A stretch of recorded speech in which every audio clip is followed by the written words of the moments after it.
In the bustling heart of New York City, where the neon lights of Times Square clashed with the raw grit of street performers, a crowd gathered around a makeshift stage under the autumn rain. A sleek black limousine pulled up, and out stepped Victor Hale, the millionaire jazz trumpeter whose albums had sold millions and whose face graced billboards from LA to London. With his polished shoes splashing through puddles, he smirked at the young woman standing there, her old, dented trumpet clutched in calloused hands. "You think you can match me, kid?" he boomed, his voice echoing like a challenge from the gods. Little did he know, this duel wasn't just about notes and rhythms, it was about to shatter his world and rebuild hers. But stick around till the end, folks, because what happens next will leave you questioning everything you thought you knew about talent, heart, and second chances. If this story moves you, hit that like button and subscribe for more tales that prove dreams can duel with destiny. Emma Thompson grew up in a small town in rural Pennsylvania, where the only music that filled the air was the distant hum of tractors and the occasional church choir on Sundays. Her father, a factory worker with hands scarred from years on the assembly line, had bought her that trumpet from a garage sale when she was just 8. It was beat up, with a bell that had seen better days, but to Emma, it was a portal to another world. She'd practice in the barn after school, mimicking the greats like Miles Davis and Louis Armstrong from scratchy old records her grandma left behind. Music wasn't just a hobby, it was her escape from the monotony of a life where dreams seemed as distant as the city skyline she'd only seen in pictures.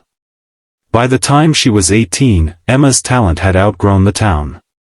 She won local contests, but college scholarships were scarce, and her family's finances were tighter than a drumhead. Her mother, a waitress at the diner, would say, "Emma, honey, that trumpet's your ticket out, but life's not a fairy tale."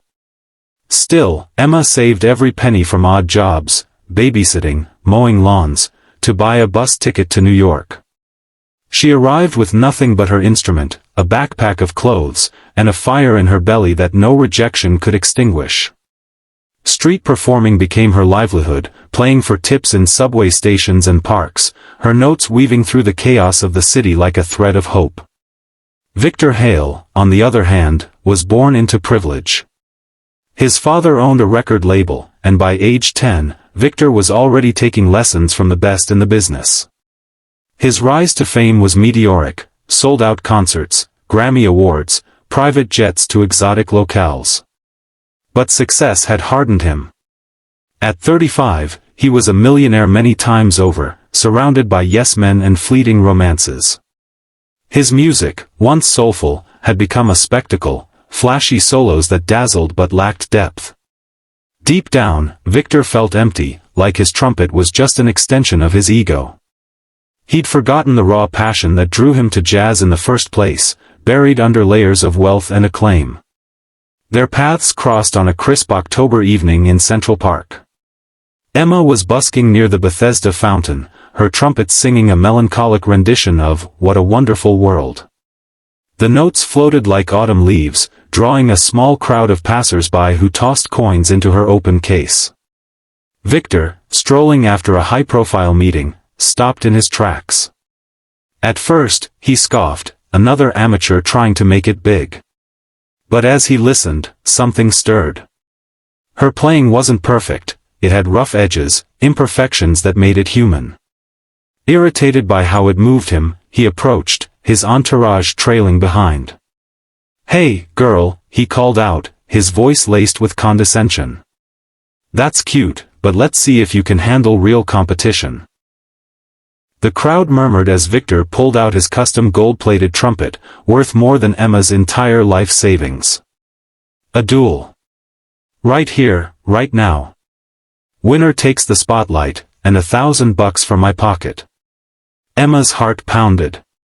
She wasn't one for showboating, but the money could pay her rent for months. More than that, it was a chance to prove herself. "You're on," she said, her voice steady despite the nerves twisting in her gut. The duel began with Victor taking the lead. He launched into a blistering solo, fingers flying across the valves, notes sharp and commanding like a thunderstorm. The crowd cheered, phones out recording the spectacle. Victor grinned, expecting to blow her away. But when it was Emma's turn, she closed her eyes and let her soul pour out. Her music wasn't about speed or flash, it was about emotion, the ache of lost dreams, the warmth of family memories, the quiet strength of perseverance. Her trumpet wept and soared, turning the park into a cathedral of sound. As they traded riffs, something shifted. Victor's playing grew frantic, trying to overpower her, but Emma matched him note for note, her simplicity cutting through his complexity like a knife through butter. The crowd swelled, whispers turning to roars. By the end, even Victor's entourage looked stunned. He lowered his trumpet, sweat beading on his forehead. "Who taught you to play like that?" he muttered, more to himself than her. Emma won the duel, not by judges but by the crowd's eruption. Victor, true to his word, handed over the cash, but his eyes held something new, respect, mixed with a flicker of vulnerability. "Kid, you've got heart. More than I've had in years." He walked away, but the encounter lingered, a crack in his armored world. That night, Emma returned to her tiny shared apartment in Brooklyn, the $1,000 clutched like a lifeline. But sleep evaded her. The duel replayed in her mind, not just the music, but Victor's face. The loneliness behind his bravado. She wondered about his story, why someone so successful seemed so hollow.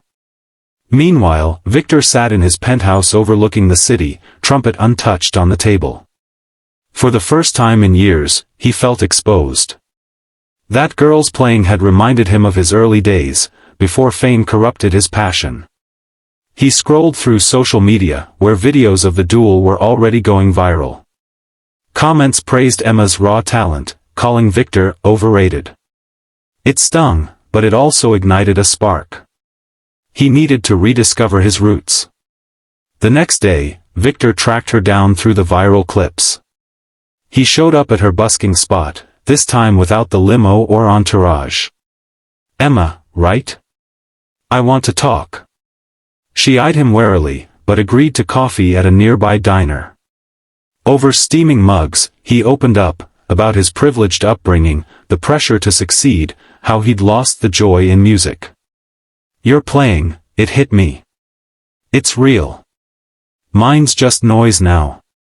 Emma shared her own struggles, her father's illness that drained their savings, her mother's endless shifts, her fear that she'd never escape the cycle of poverty. "Music's all I have," she said softly. "It's my way of fighting back." What started as a conversation turned into a mentorship. Victor offered her lessons, not out of pity, but because he saw potential, and perhaps a chance to redeem himself. Emma hesitated, she didn't want handouts. But Victor insisted, "This isn't charity. Teach me to play with heart again, and I'll show you the techniques to shine." Their sessions began in his state-of-the-art studio, a far cry from Emma's barn practices. At first, it was awkward. Victor's arrogance clashed with Emma's humility. He'd critique her harshly, "Too emotional, jazz needs precision." She'd fire back, "Precision without soul is just scales." But as weeks passed, they found common ground. Victor taught her advanced fingerings and breath control, while Emma reminded him of improvisation's freedom, drawing from life's pains and joys. Challenges arose quickly. Victor's manager, a slick suit named Carla, saw Emma as a threat. "You're wasting time on some street kid. We have tours, endorsements." She pressured Victor to drop the charity project, reminding him of his brand's image. Victor wavered, his old habits pulling him back. One night, after a heated argument, he canceled a session with Emma, leaving her waiting in the rain. Emma felt betrayed. "I knew it," she whispered to herself, trudging home. The rejection echoed her past failures, scholarships denied, auditions ignored. She considered quitting New York, returning home defeated.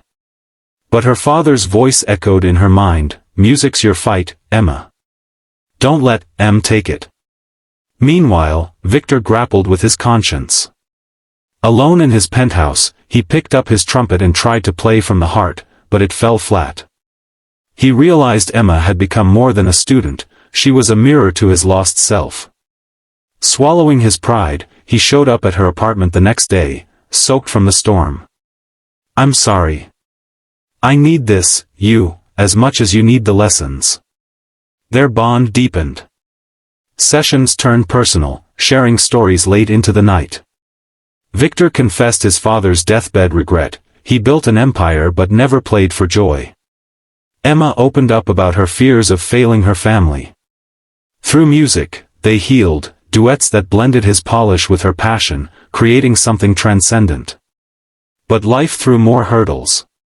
Emma's father took a turn for the worse, hospitalized with complications from his factory injuries. Medical bills piled up, threatening to crush her dreams. She confided in Victor, tears streaming as she played a sorrowful lament. Moved, Victor offered to help financially, but Emma refused. "I won't be your charity case." Instead, they brainstormed a benefit concert, combining their talents to raise funds. Planning the event was grueling. Victor's fame drew sponsors, but skeptics doubted the Millionaire and the Nobody duo. Rehearsals were intense, egos clashing amid exhaustion. One night, frustration boiled over. "You think money solves everything?" Emma shouted. Victor snapped back, "And you think stubbornness does?" They stormed out, the concert in jeopardy. Resolution came through vulnerability. Victor visited Emma's father in the hospital, seeing the humble life she'd fought to escape. "Your daughter's got fire," he told the old man. "She's teaching me to burn bright again." Emma, overhearing, softened. They reconciled, realizing their differences were their strength. The concert was a triumph. In a packed venue, they dueled once more, not as rivals, but partners. Victor's solos dazzled, Emma's emoted, their harmony weaving a tapestry of redemption. The crowd rose in ovation, funds pouring in for Emma's family and local charities. Viral again, offers flooded, record deals for Emma, collaborations for both. But the real change was internal. Victor rediscovered joy, ditching superficial gigs for meaningful music. Emma gained confidence, her simple roots now her superpower. They fell in love slowly, a romance born from shared melodies rather than sparks. Years later, as they toured together, Emma reflected, that duel wasn't about winning, it was about finding each other. Victor nodded, and reminding the world that true music comes from the heart, not the wallet. And there you have it, folks, a story of how one challenge sparked a lifetime of change. If this tale of triumph and heart touched you, smash that like button to show your support, and subscribe to the channel for more inspiring stories that prove anyone can rewrite their symphony. Who knows? Your next duel might just change everything. Thanks for watching.